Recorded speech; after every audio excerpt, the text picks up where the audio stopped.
Hello everyone, Anyong. So again, welcome to our subject. And for today, we are about to continue our discussion about the completion of accounting process. And we will now be focusing on the preparation of the financial statements. So this is your instructor, Noel Bergonia. So just sit back, relax, take down notes. And if you do have questions, please let me know on our respective chat boxes, or you can comment on this particular video lecture. Okay? So I think we can now start with our discussion.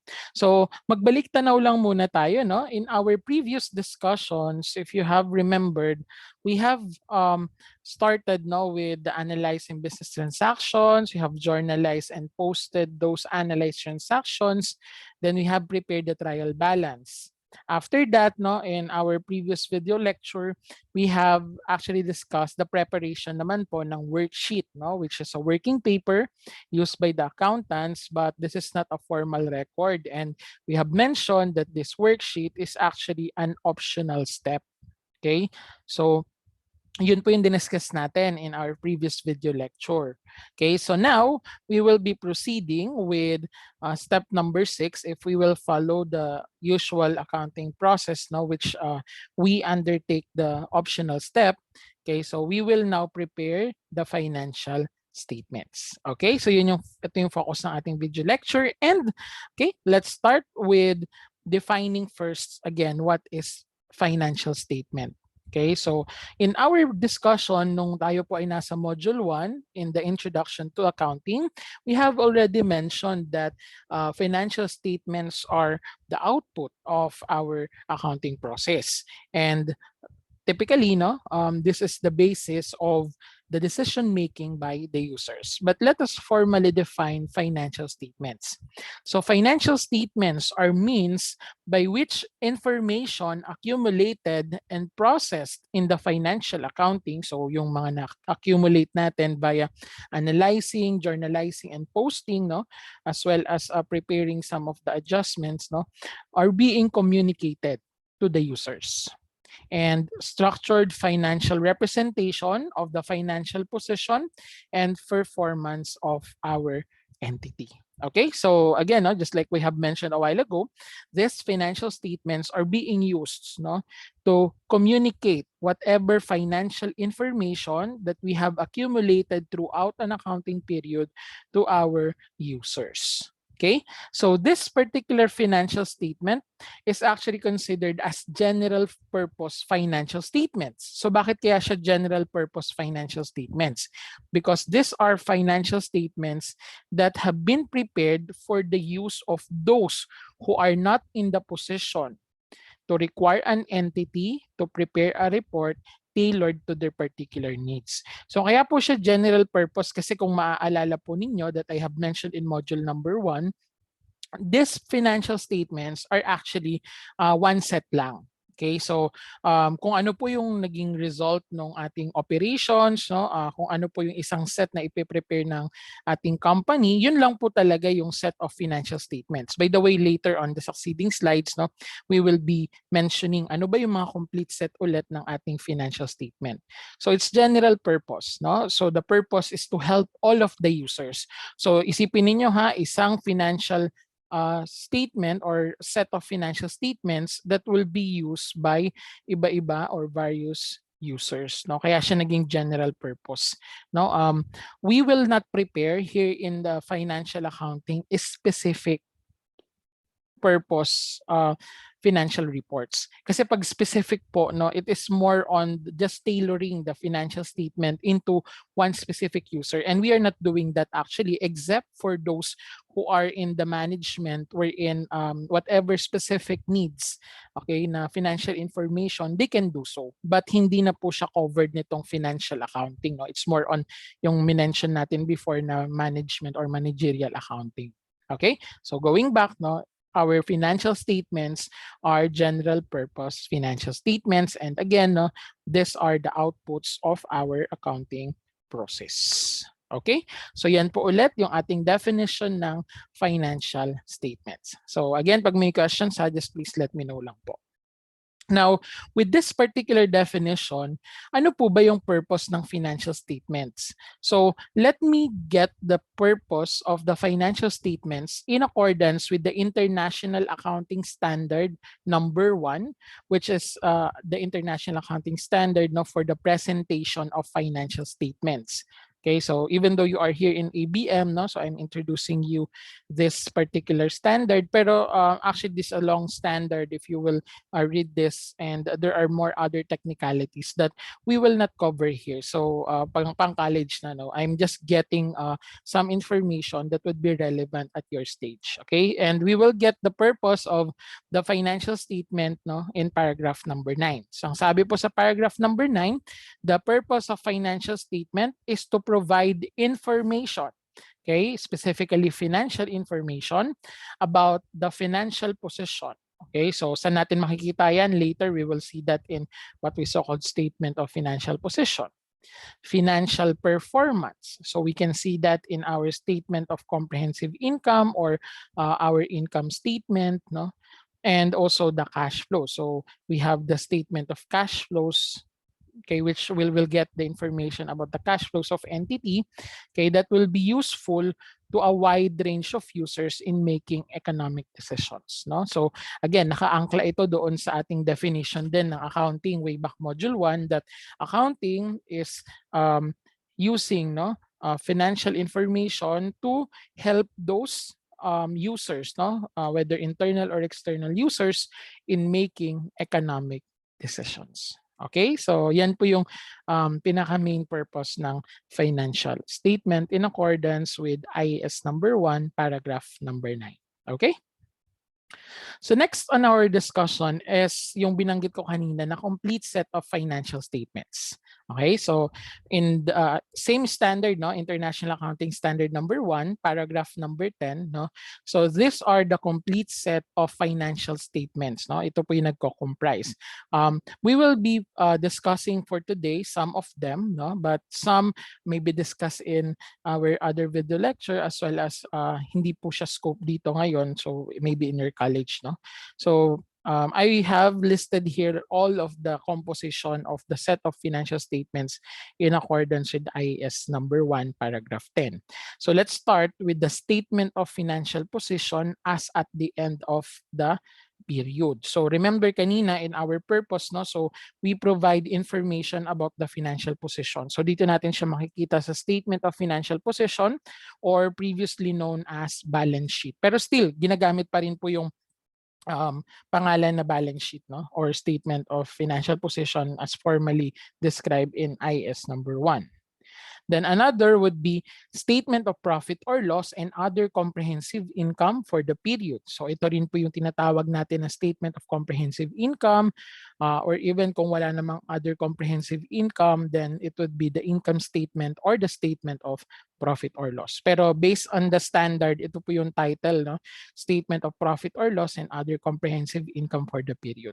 Sir, allowed po ba na iba yung pangalan na ginagamit natin? Let's say income statement? Yes naman, no? Because in the same standard, IAS number 1, it mentioned there that companies may use the other naming convention, no? So they need only to be consistent in using it. At the same time, of course, no, hindi naman po na babago yung content, no? It's because they have the same contents naman, just like the title lang, para mas convenient or mas madaling maintindihan ng mga users. Okay, so depende yun sa entity. Okay, another would be the statement of changes in equity. Even though it's not mentioned a while ago in the purpose, no, embedded din kasi siya in the financial performance because later, no, on our discussion of the statement of changes in equity, the result of the financial performance in the profit or loss will be reflected as well in the changes in equity. Okay. Then we have the statement of cash flows, no, which again I mentioned a while ago. No, we will not be discussing here in this video lecture. No, I have a separate video lecture about that. Okay, but for the meantime, no, hindi ko siya i-discuss dito sa video lecture na to. Okay, so this shows us the information about the movements of cash, whether inflows ba yan or na-receive natin or outflows or disbursements of the entity. Okay, ito rin po, no, we have the notes to financial statements or the notes which comprises the significant accounting policies ng company natin at saka other explanatory information. So as mentioned again in module number 1, no, this is actually the longest part of this complete set of financial statement.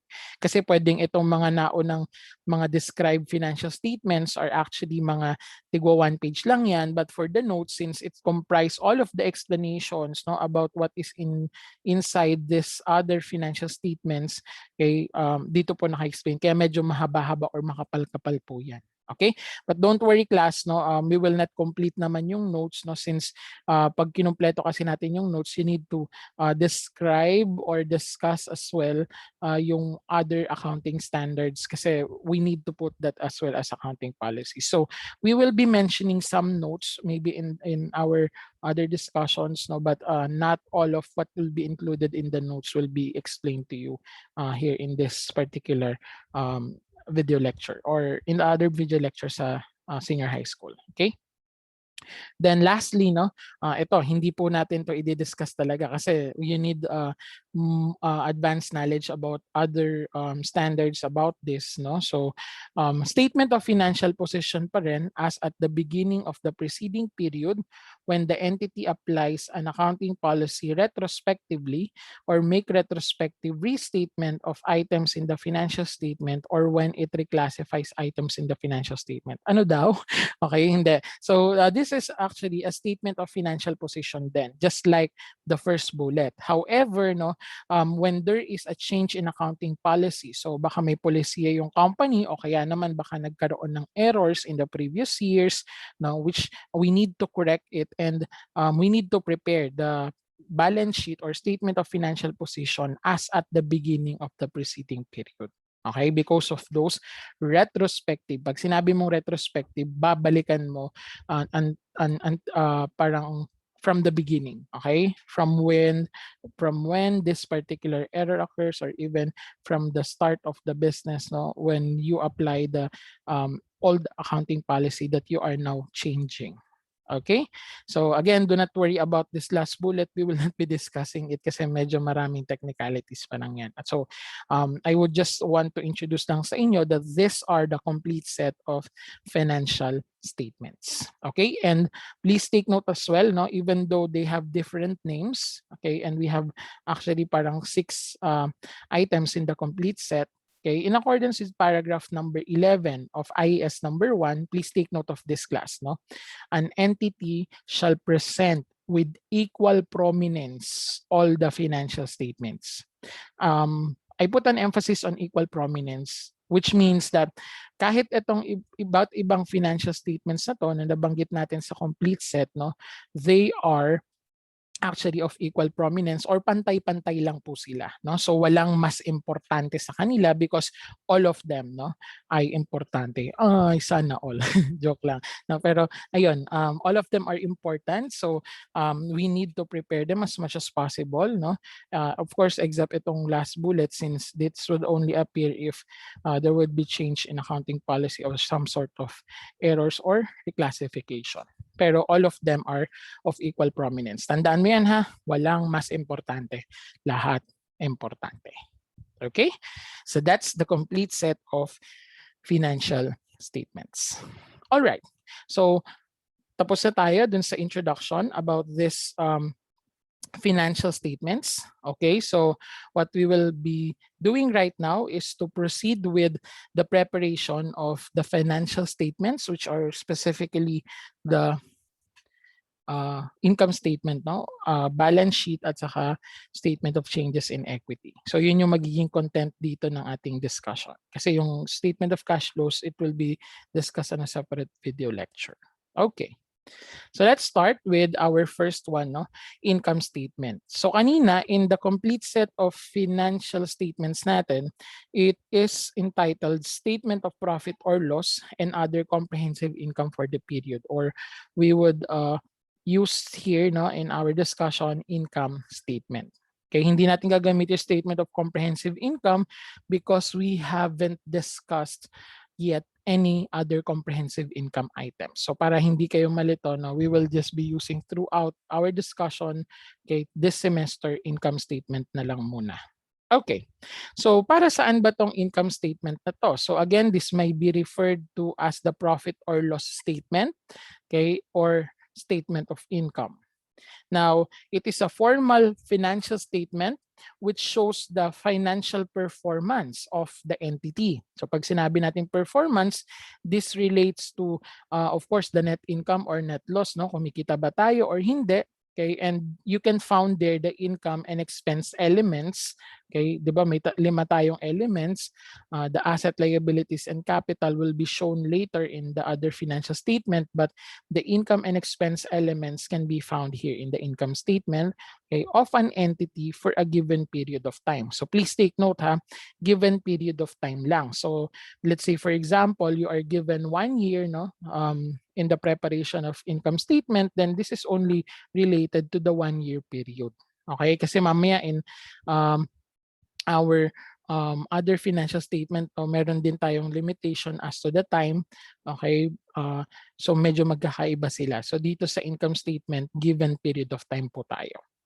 Okay, so the financial performance of our entity, okay, is primarily measured on the level of income earned by the entity. So magkano ba yung kinita natin or earned natin out of the services provided or goods that have been delivered, no?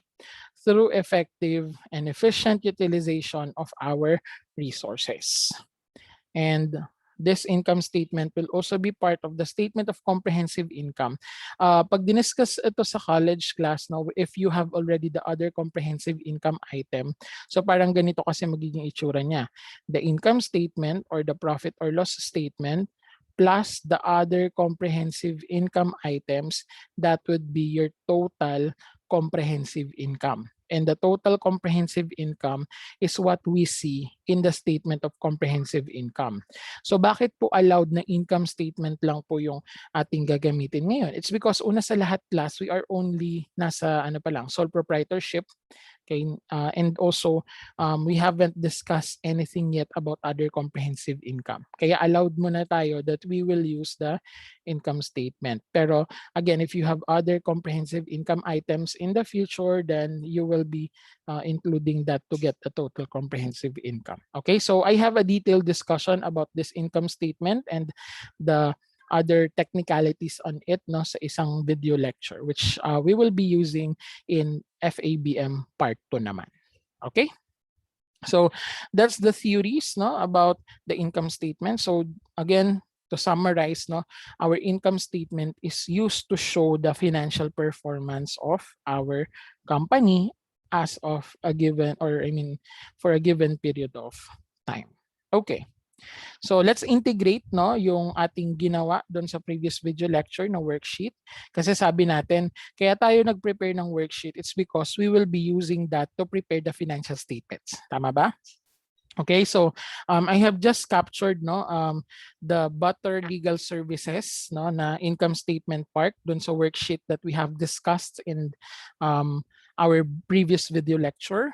Okay, so kung mapapansin niyo ang laman ng income statement columns natin, no, that's column 7 and 8 in the worksheet, are the income, which is the consulting revenue, as well as the relative expenses. And actually, nabigyan na tayo ng hint, no, na based dun sa discussion ko rin in the worksheet preparation, di ba, we will put the net income in the worksheet, and that is 120,500. Actually, yan din yung dapat na lumabas mamaya in our income statement. Okay. So how do we prepare the income statement? So of course, class, no, in all of our financial statements, we will start with the header. So ito po, no, I would just want to discuss to you various formats para meron kayong pagpilian. Pero again, class, please follow the formats natin, ha. So do not prepare other formats, baka kasi magka lito-lito tayo. Okay, so ayun, we start with the name of the company. Of course, that's Butter Legal Services. Then the title of the financial statement, which is income statement, yun yung gagamitin natin. Sir, pwede ba akong gumamit ng statement of comprehensive income? Pwede naman, no? You are allowed to do so.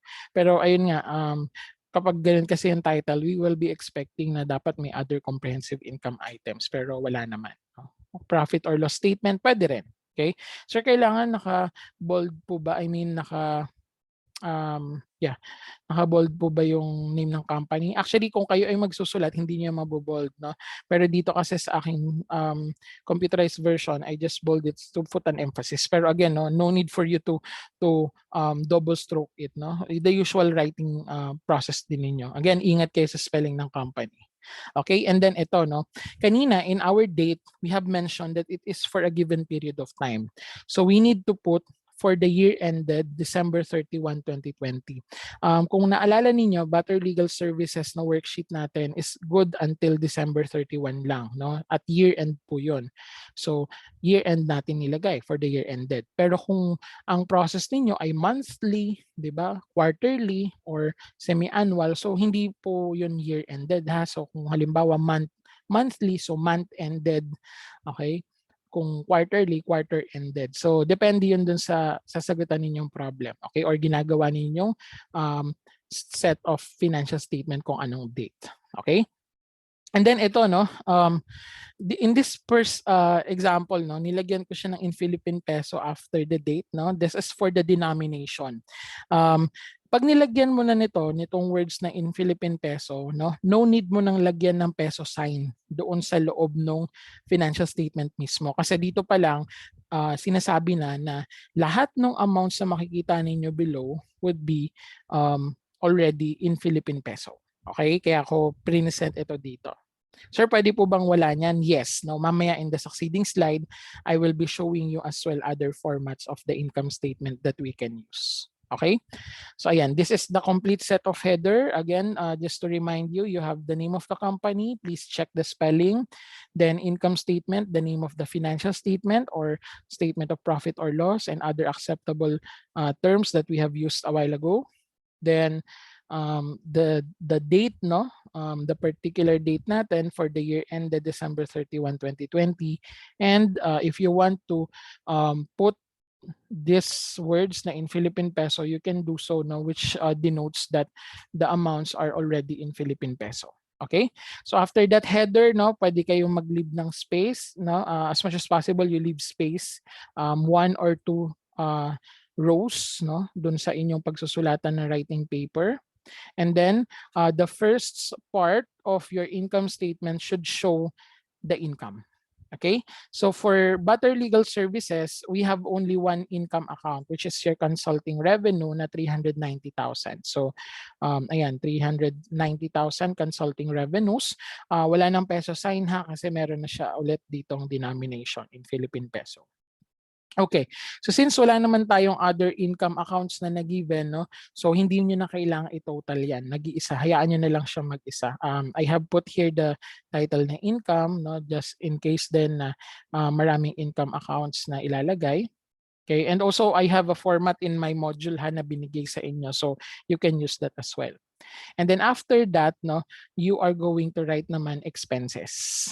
Okay, so nilagyan ko na ng word na less expenses because in the income statement, income less expenses po yung ating formula, which actually depicts yung diniscuss natin na matching principle before in module number 1. So you list all of the expenses. So kokopyahin nyo lang siya mula doon sa income statement column ng worksheet, no? Sir, pwede po bang i-rearrange ko yung account titles? Pwede naman, no? Pero ang pinaka-usual na nangyari kasi kung paano mo na siya nilagay sa worksheet, yun na yun. Or kung ano siya doon sa chart of accounts, pwede rin yun na rin yung arrangement mo para hindi ka na rin marito one copying it from the worksheet directly. So ayan, rent expense, no? Your salaries expense, your telephone expense, utilities expense, and the rest of your expense account. So do not forget lang to copy everything, okay, na expenses mula doon sa ating income statement column in the worksheet. Okay? Then afterwards, we total our expenses. Do not forget the equal sign class. Ito, minsan nakakalimutan niyo yan sa inyong activities.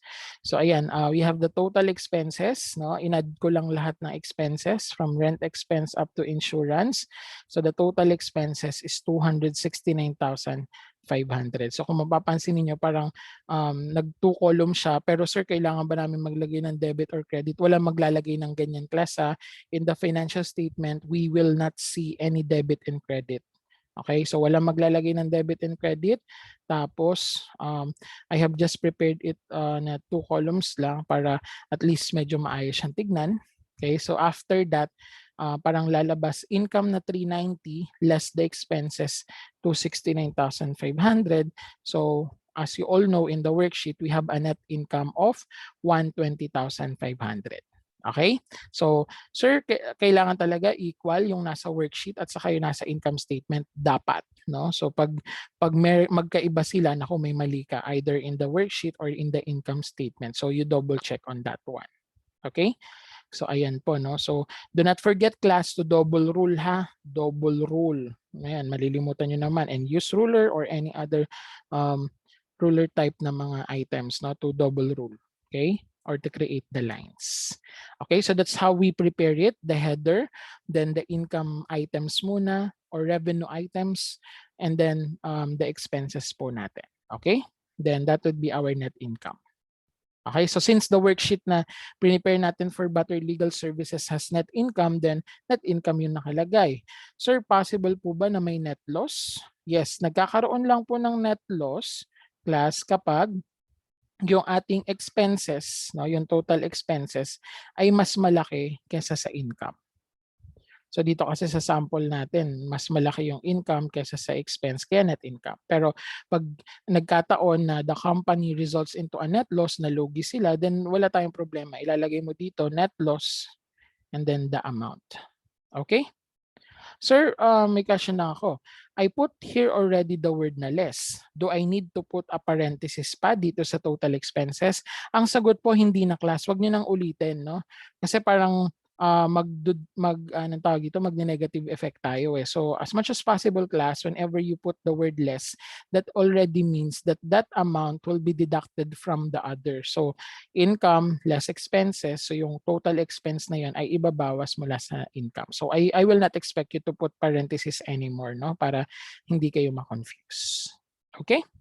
So that's our income statement related to Butter Legal Services. Okay? At nag-equal naman siya doon sa ating nasa worksheet, no? So again, pag may questions po kayo, please let me know. So I'm hoping na kayo po ay take down notes ng mga sinasabi ko, mga other assumptions, no, para at least once you prepared for it na in our activities, then may tama ninyo yung gagawin ninyo. Okay? So let me show you, no, this is the correct answer for the Butter Legal Services.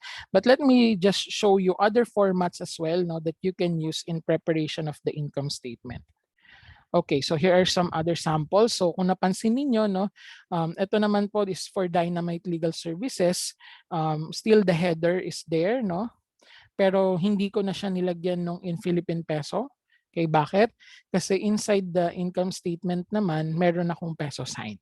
Okay, so again, hindi po lahat ng amounts lalagyan nyo ng peso sign, ha. I don't want to see that na may peso sign lahat. Okay, so here in the income items, no, dinagdagan ko lang din siya ng other income items. So kanina consulting revenue lang. Okay, and then what if there are other revenue accounts? So ilista mo lang din siya, no, just like here in my example, interest revenue. Tapos lalagyan mo siya ng total income. So you just add the 390 for consulting revenue plus the interest revenue. Kung mapapansin niyo, no, una doon sa mga amounts natin yung may peso sign. Okay, so just like this, 390,000 yung consulting revenue, so siya yung may peso sign. Yung pangalawa, which is interest revenue, wala ng peso sign. But the total after that will have a peso sign. Okay? So I hope na nasusundan ninyo. Then we have also our expenses. Okay? So expenses items natin, no?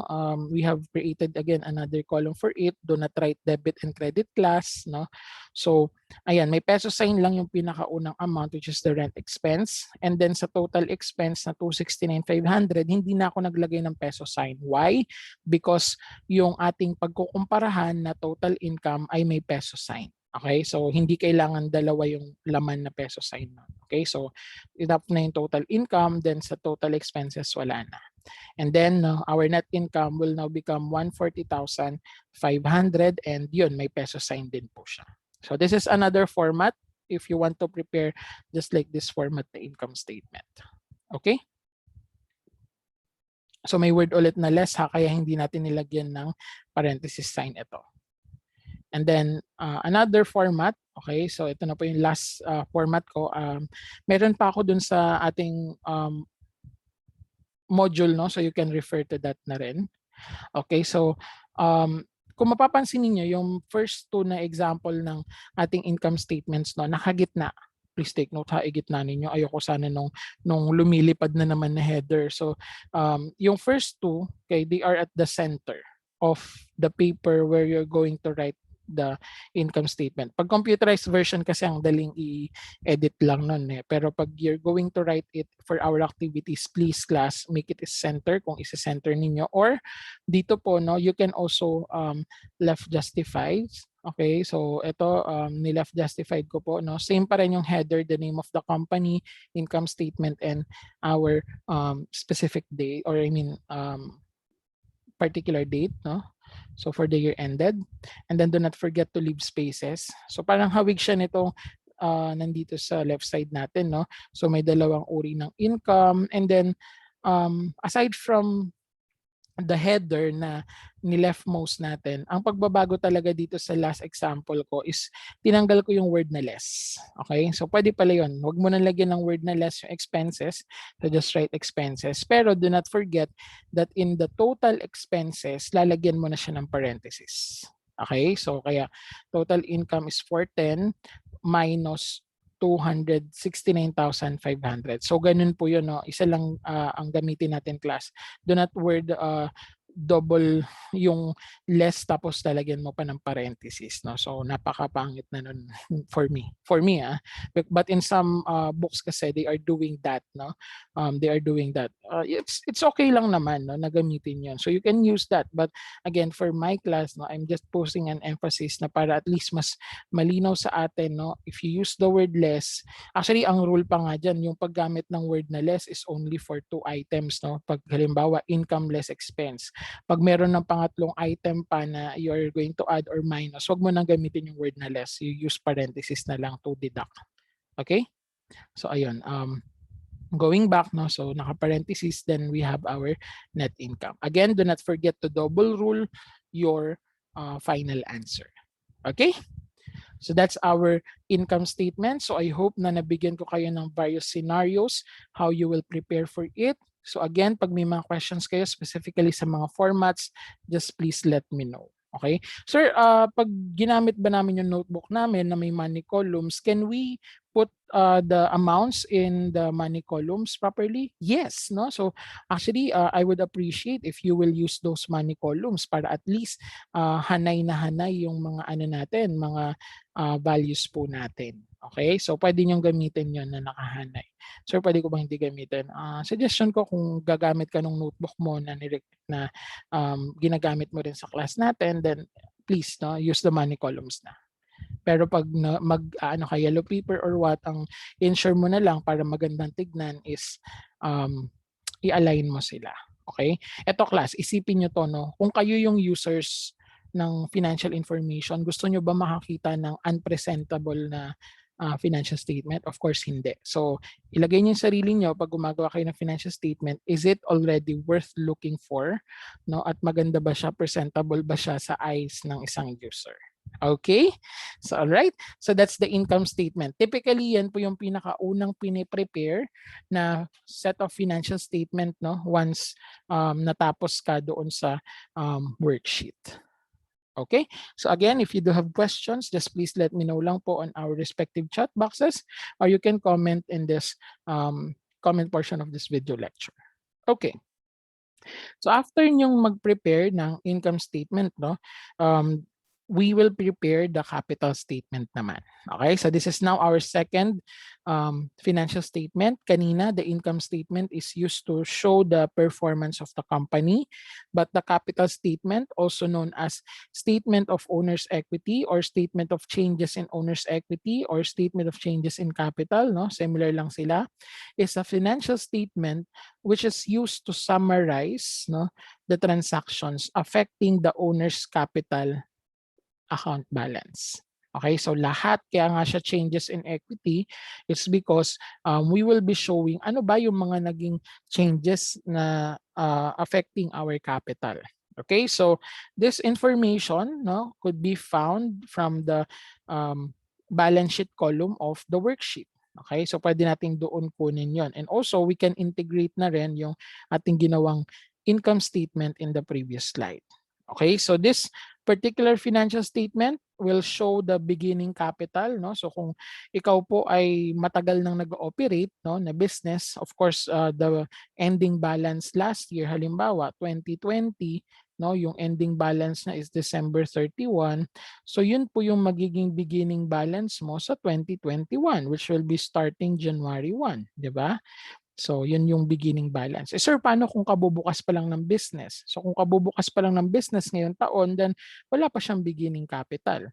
Okay, we will have yung tinatawag natin na investment. Okay, mamaya papakita ko yun sa ating sample capital statement. So, merong investment. And then of course, 'di ba kaya nga kanina in our income statement nauna siyang ginawa because the resulting net income or net loss will be incorporated as movement in our capital. Okay? Ay, ganun pala yun, sir. Actually, yes, no? Kung naalala ninyo sa module number 2 natin, kung babalikan natin yon, di ba, income and expenses will affect the capital. Yun yung sabi natin nung nag-analyze tayo. Pero pagdating ng module 3 natin, nung nag-journalize na, hiniwalay na natin yung income and expenses. Pero actually, this is the explanation why we have put the income and expenses in the analysis table sa module 2. It's because no, at the end of the day, your net income or net loss, which is comprised of your income and expense items, can be part of our capital statement. Okay, so mamaya I will show as well no how do we add or deduct the net loss in the capital statement. And lastly, no, owner's withdrawal will be subtracted. Similar no in our discussion in module 2, nabanggit natin na drawing decreases the capital. So this is now the explanation why we have say so that particular statement in module 2. It's because in the statement of changes in equity, we will be subtracting the owner's withdrawal. Mamaya, in the other video lecture, no, in the closing entry, we will have again another explanation why the drawing account or the withdrawals will be deducted as well in your capital statement. So merong explanation pa doon no, in the closing entry. Okay. So lastly, no, so the ending balance of the capital statement natin will be forwarded to the balance sheet. So actually parang kung mapapansin niyo no, we have prepared initially income statement, tapos gagawa ka ng capital statement, and then mamaya gagawa tayo ng balance sheet or the statement of financial position no. So actually this capital statement is acting as a bridge no. So parang ano siya, parang siya yung ating messenger no, kung ito ay messenger. So from income statement and bridging it to the balance sheet.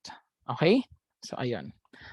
That's the theory behind the capital statement. So I hope na naintindihan natin. So again, this is important no for the users to see what are those movements in our capital. Kasi once na you have been an investor already or naging owner ka na ng company na yon, so dito mo makikita ano ba yung nakakaapekto sa capital mo. Okay, the amount that you have invested in the company and other items. Okay, so going back, no, how to prepare the capital statement. So sabi natin kanina, we can get the information from our balance sheet column sa worksheet. Okay, actually hindi naman lahat kukunin natin kasi what we really need here are only related to capital accounts such as yung capital na nandito or even the drawing account no and the net income, which is also found doon sa ating income statement kanina. Okay, so in preparing your capital statement, no, you will start with our header again. Okay, so you will start with the header. So just like what I did kanina in the income statement, no, I will start the header discussion with the typical, no, so the name of the company, statement of changes in equity, or you can use as well capital statement or statement of changes in owner's equity. Then just like the income statement, it is only for particular period of time. So for the year ended December 31, 2020. Okay? So may for the year ended then or for the month ended dapat siya. Walang maglalagay ng December 31, 2020 lang class ha. Kasi pag sinabi mong yun, ibig sabihin, yun ay balance. I mean, that's relating to a balance on a specific date. Okay, but we are looking for an information that covers the whole year of 2020. Kaya siya for the year ended. And then we have also the Philippine peso here, no, the denomination kasi hindi na ako naglagay ng peso sign. Okay, now, let us assume that Butter Legal Services have started way back pa before 2020. Okay, kasi ito 2022 no. So we can assume, okay, or we will assume in this case that the JK capital na nag-appear sa ating trial balance in the balance sheet column is at the beginning balance. Okay, so dito no, JK capital, nilagyan ko ng January 1, 2020 which is the start of the year. Sir, paano kung for the months lang to? Halimbawa, for the month of November, anong ilalagay ko dun sa starting date? For the month of November, edi November 1 kasi yun yung start of the month. Pero dito kasi start of the year, kaya January 1 po tayo. Okay? So 124,000. So again, we have presumed that the 124,000 here in JK Capital was the ending balance from the previous year. And then, wala naman nabanggit na additional investments, so we can put additional investments as 0. Sir, para saan yung additional investments? The additional investments are those investments that will being added during the period. Saan namin makukuha yan, sir? Just like what we did in Module 3, di ba, nag-entry tayo ng mga investments. So pag may nakita kayong during the period na let's say nag-debit siya ng cash, credit ng JK Capital, so that's an additional investment already. Okay? So, dun, saka mo siya lalagyan. Pero for the meantime, 0 muna siya. Sir, pwede rin po ba na tanggalin na lang namin tong additional investment kasi 0 lang naman siya? Yes, you can do so as well. Okay, I am just showing you right now here other possibilities that you can do in preparing the capital statement. Mamaya in our other example, mawawala na tong additional investment. Okay, para makita ninyo. Okay. Then, next would be your net income. So yung net income, again, nanggaling doon sa ating income statement, which is 120,500. Okay, so ayan, no? It explains now kung bakit nakakarga sa capital yung income and expense item in the analysis sa Module 2. It's because at the end of the day, the net income, which came from the income and expenses, will be part of your capital statement. Okay? Pag net loss class yan, i-deduction yan. Okay, naka-parenthesis. I will not use add or less na dito class kasi madaming items na to. No? So again, I'm using add or less for only 2 items to compare. Pero kung marami po sila, then do not use that already. Okay? Then we have the withdrawals. So yung withdrawals natin will come from JK Drawing. Sir, pwede ko bang ilagay JK Drawing? Pwede rin naman. No? But I have just used the word withdrawals, then it will become a deduction. So yung JK Capital beginning na January 1, 2020, walang additional investment, so plus 0 lang, plus the net income minus the withdrawals. So our JK Capital, that will be your ending capital to be forwarded in the balance sheet, okay, on December 31, 2020 would be 199,500. Okay? So yan po yung makikita natin dapat mamaya sa ating balance sheet or statement of financial position. Okay? So are we clear on that? Alright, so yan po yung para sa Butter Legal Services. Sa tandaan nyo, 199,500. So later we will be using that in our balance sheet preparation. Okay. So ganyan lang siya ka-straightforward, no? Hindi na ako naglagay ng anything, any other columns, no? So just one arrangement lang sila. So let me show you other samples of capital statement that you can use as well as format aside from yung nasa module natin. Okay, so ito nawala na yung denomination in the header. So tinanggal na natin yun. So we need to put peso signs. Okay, so leave space after the header class. So again, for the year ended dapat Then JK Capital ng January 1, 124,000. So siya yung may peso sign. Kanina, di ba, in the previous slide, merong additional investment. So kung wala namang additional investment during the year, then just simply delete it. No? Nag-start na tayo sa net income. So again, hindi po kailangan lahat may peso sign.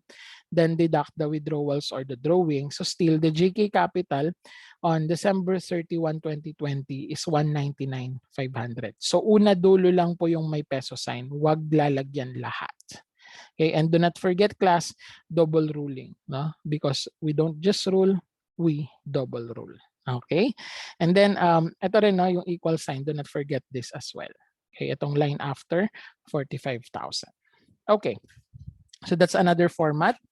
Then, ito, no, last format. Kaya kanina sa income statement, now we can left justified the header. So, ni-left justified ko po siya.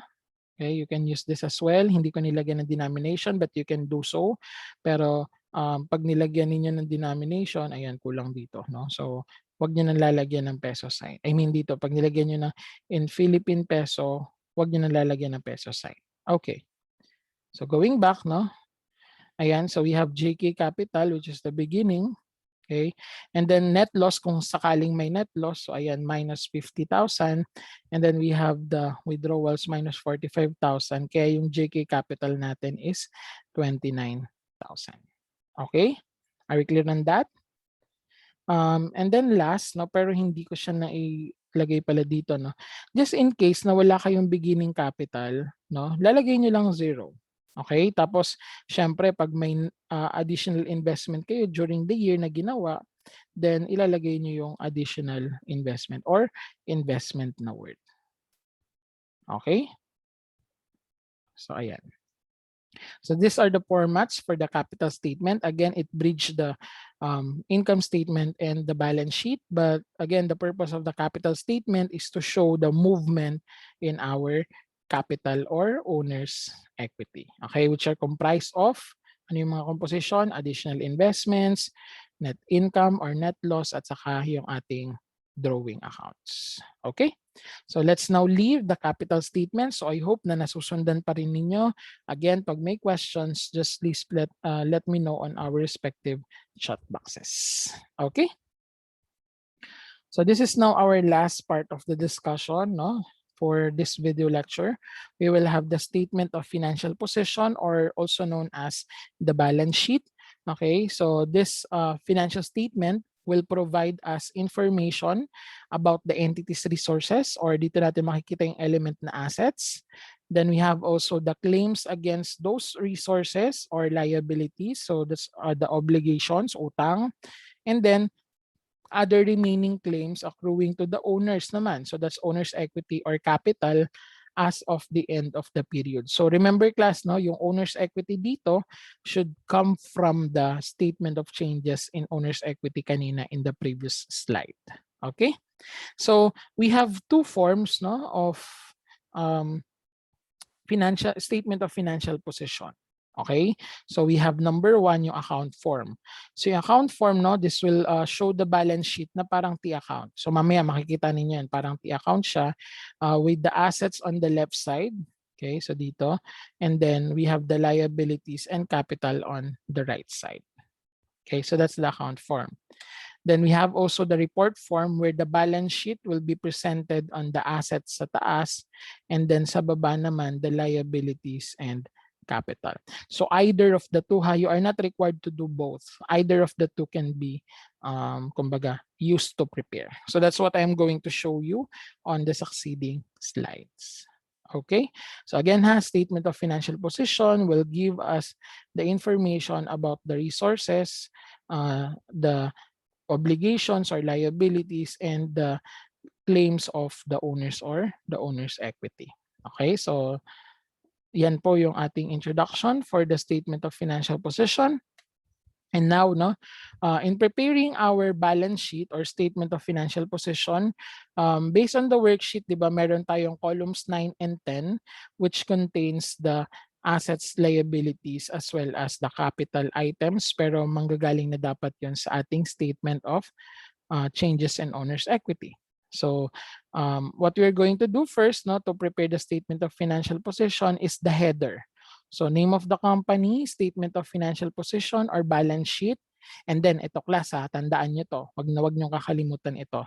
Unlike with the income statement and the capital statement kanina in the first part of the discussion, for the statement of financial position, it should only be specific date. Kanina kasi may for the month ended, for the year ended tayo sa uh, first two financial statement. Pero sa balance sheet po, wala na dapat for the year ended because this balance is as of. Kumbaga, accumulating siya from the start of the business. Yung kaninang dalawang financial statements are only related to the time period covered by the prepared financial statement. Ito from the top, no? From the start, no? Cumulative balance, ayun, yun yung terminology.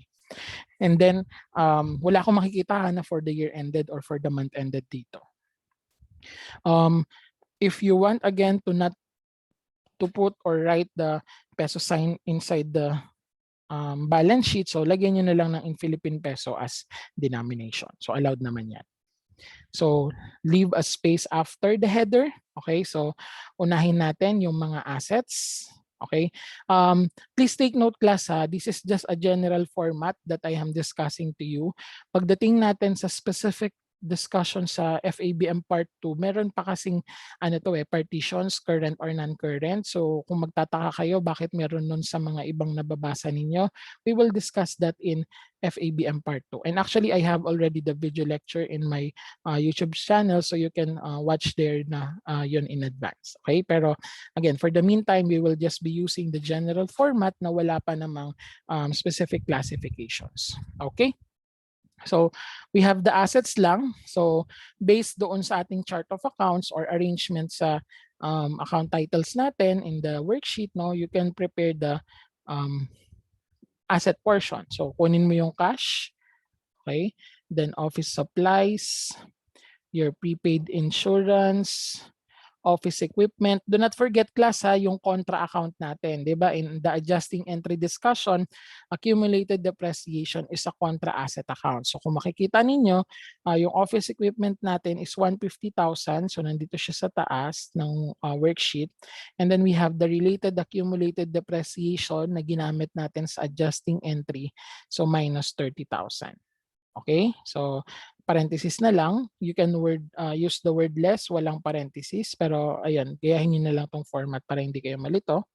And then do not forget to extend the what we so called net book value. So if you have remembered as well, yung discussion ko sa module number 4 about adjusting entries, no? I have mentioned this already that in the statement of financial position, what we will going to write will be the carrying value or the net book value. So itong 120,000 is the difference of 150 and the 30. So yun po yung net book value. I have put equal sign here para sure lang na ma-partition siya or mahiwalay siya doon sa ibang items. Okay.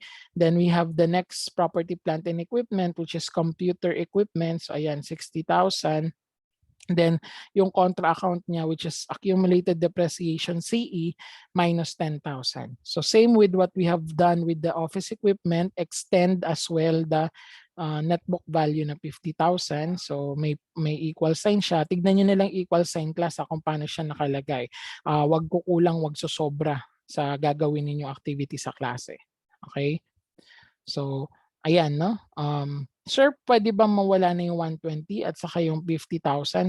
Pwede lang mangyari yon kung ang mangyari is halimbawa ito 75,000 tapos 2,500. Yung nasa module natin na iisang linya lang siya.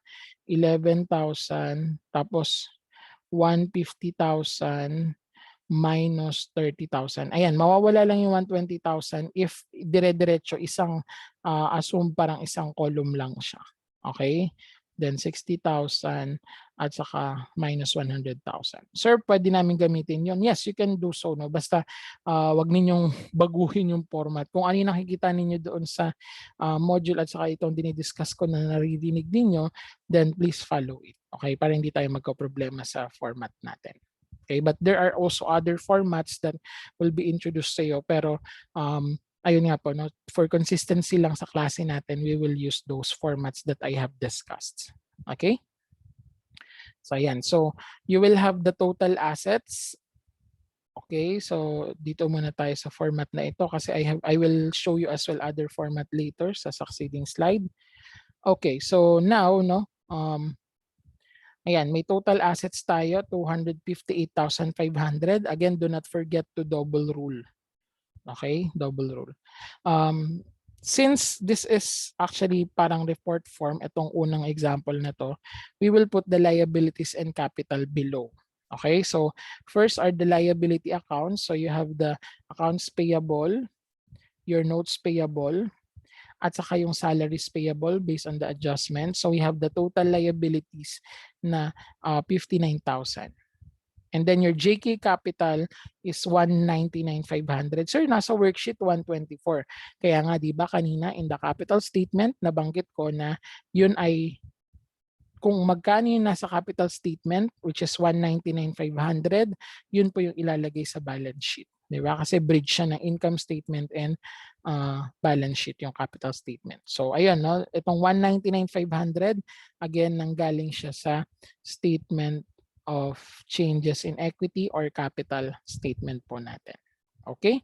So if you add the total liabilities and the capital, you have now the total liabilities and capital na 258,500. Okay? So again, do not forget the double rule. And since this is a balance sheet or statement of financial position, no, it will show us that the asset is always equal to the liabilities plus capital. Kaya makikita ninyo, yung total asset is 258,500, which is equal to the total liabilities and capital na 258,500 din. Okay? Pag magkaiba ng balanse yan, iyak na. Charot lang. Okay? Balikan ninyo. Baka may mali kayo ng kopya or mali kayo ng pagkaka-add. Okay? Kasi dapat balance yan. Okay? So I hope that you can still follow. Again, if you do have questions, please let me know. So that is our statement of financial position. Okay? Remind ko lang kayo sa format ulit, no? Huwag kayo maglalagay ng debit and credit pag financial statement. Tapos itong total assets class, baka may magtanong, sir, are we leaving a space here between the total assets title at saka yung liabilities and capital na title? Yes, no? Sir, ilang space? Pwedeng at least 2 rows, pwedeng isang row lang din. So basta may space, no? Hindi lang love life ang kailangan ng space, pati mga financial statement. Charot. Okay? Pero yun, lagyan nyo ng spaces. Okay? So that's for our statement of financial position. At saka ito pala, no, medyo maarte kasi ako sa format. Pero kung mapapansin niyo, no, itong sinusulatan ko, yung linya ng kung nasaan yung total assets, dapat kahanay niya rin yung lagayan ng total liabilities and capital. Ayoko makakita na nandito yung total assets, tapos yung liabilities and capital niya nandito. No? Ang pangit tignan. Again, you put yourselves in the shoe of those users. No? Gusto niyo ba makakita na ang pangit-pangit na format ng financial statement? Of course, hindi. Okay, so make sure that aside from accurate yung ating financial information in the financial statements, it should also be in an understandable as well as in anong tawag natin? Maganda, beautiful, no? Or properly arranged na financial statements or properly prepared financial statement. Okay? So by the way, itong pinipresent ko ngayon in this slide is actually an example of a report form. Diba? Nabanggit ko kanina that report form will have the assets at the top part and then the liabilities and capital sa bottom part. Okay? And then the same balance sheet, no, I will be sharing with you another format. Okay, this is now the ano naman, account form. So sa account form parang T-account siya, 'di ba? So hindi ka man magdo-draw ng T-account, no, pero mukhang itsurang T-account siya kasi on the left side, sabi kanina, we have the assets and then on the right side, we have the liabilities and capital. Okay, so we have again the header, the name of the company, statement of financial position. Ayan, pwedeng December 31 lang ilagay ninyo or lagyan ninyo ng as of. Pwede po yan. Basta wag lang ako makakita ng for the year ended, for the month ended sa balance sheet. No? As of or specific date na lang. Okay? They are allowed. In this example, I did not put any denomination on the header. That's why you can see peso signs in our inside of the balance sheet. Okay. So actually, I will not explain anymore the contents, no? Format na lang tayo kasi same lang siya dun sa kanina. Okay, yung assets as well as the contra accounts, tapos yung liabilities and capital. Now class, no? In terms of the format natin, no, halos hawig lang. Parang ang ginawa mo, di ba kanina, pababa, asset, liabilities, and capital. Itong liabilities and capital ng report form kanina, ilipat mo lang dun sa right side para maging mistulang account siya. And then, as to the header, pwede po siyang naka-center or pwede rin siyang kagaya ng ginawa natin kanina, naka-left justified. Inaalaw ko rin po yun. Basta sana kung center yung pipiliin ninyo, i-center nyo ng maigi, ha? Ano pa ba? Ito, no? Again, the balances, the total assets and the liabilities and capital should be equal. Do not forget the double rule kasi pag hindi nyo nilagyan ng mga double rule yung final amounts na yan, okay, zero na kayo. Okay? Tapos, ito pa, no? In using the account form, dapat magka-row ang arte ni Sir. No? Yun talaga yung format eh. Dapat magka-row. Okay, si total assets. When I say magka-row, dapat magkahanay sila sa isang row. Yung total assets, total liabilities, and capital po natin.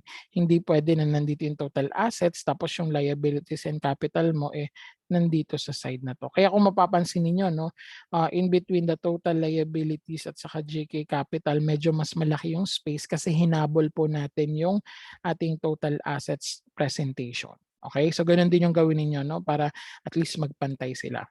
At may magtatanong, Sir, yung JK Capital, pwede ko po bang isunod dun sa total liabilities? And then after JK Capital, saka po ako maglagay ng space na lang? Pwede rin naman. No? That's also another format. Okay, so if you want that total liabilities, then the capital account, then leave a space after, then total liabilities and capital, pwede nyo rin gawin yon. Okay? So I hope na sinusulat niyo yung aking mga other scenario. Sana sinasabi dito sa discussion. Okay, lastly, no, before I end this, kasi yung other video lecture ng cash flows is presented in the other video lecture. May magtatanong, Sir, kailangan ko pa bang maglagay ng dash sign? Kasi 'di ba, in our previous discussions, all of the amounts are with dash signs. Can I add dash sign, sir, here in the statement of financial position? Theoretically speaking, you are allowed to have dash sign. Okay? In the financial statement. Inaalaw ko kayo na pwede nyo lagyan ng dash sign. Pero, no, for formality purposes, no, since lahat naman sila ay walang decimal amount, then okay lang na wala na rin. Okay? Yun lang. Pag may decimal, then kailangan nyo pong lagyan ng decimal amount. Okay? Pero as to the dash sign, any of the financial statements discussed today, you can use dash sign pero make sure na lahat ng amount may dash sign or you can choose na kagaya ng present ko kahit wala ng lahat. Okay? So I hope that you have understood no, how to prepare based on the discussed formats no, of our 3 financial statements. Okay? So again, if you do have questions, please let me know on our respective chat boxes. Again, the statement of cash flows will be detailed na i-discuss na lang. I will put the link of the video lecture of the statement of cash flows in the description column or description part of this YouTube video. Okay, pero in my discussion sa class, no, I'm discussing that usually pagdating na in detailed sa FABM Part 2. Okay, so for FABM Part 1, we will just focus here in these 3 financial statements muna. Okay, sa FABM Part 2 na lang yung ating statement of cash flows. Okay, para at least mas detailed doon at saka mas ma-incorporate na rin natin yung kasama ng merchandising as a whole. Okay? Sige, so with that, no, again, pag may mga questions kayo, please let me know. So, we are still on step number 6 pa lang no, in the preparation of financial statement. In our next video lecture, we will be discussing the step number 7 up to 10 of our accounting cycle. Okay? So with that, if you do have questions, please let me know. So I'll see you all on our next meeting. Kamsahamnida, sayonara, kapon ka. Have a great day everyone and stay safe. I'll see you all in our next video lecture. Have a nice day.